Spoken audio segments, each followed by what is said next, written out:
மெயினாக ஒரு கல்யாண மண்டபத்தில் டெக்கரேஷன் ஆர்டர் எடுத்திருப்பாங்க.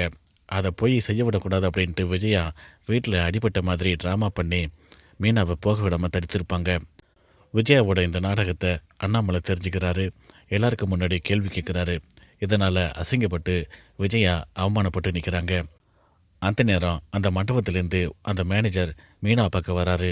ரூ. 1,00,000 பணத்தை கொண்டு வந்து மீனா கையில் கொடுத்து, இனிமேல் எங்கள் மண்டபத்தில் நடக்கக்கூடிய எல்லா ஃபங்க்ஷனுக்கும் நீங்கள் தான் டெக்கரேஷன் பண்ணணும். தயவு செய்து நீங்கள் மாட்டேன்னு மட்டும் சொல்லிடாதீங்க.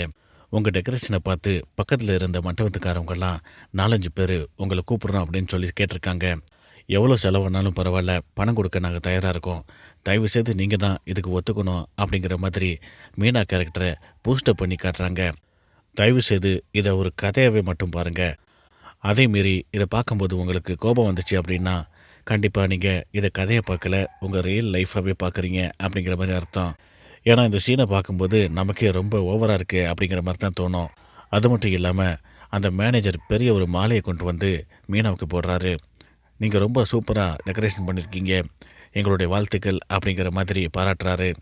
இதை வீட்டில் இருக்கக்கூடிய மனோஜ், ரோகிணி, விஜயா எல்லாருமே வயிற்றெரிச்சலோடு பார்த்துட்ருக்காங்க. உண்மையை சொல்லப்போனால் வயிற்றெரிச்சல் அவங்களுக்கு மட்டும் இல்லை, அதை பார்க்குற நமக்கும் தான்.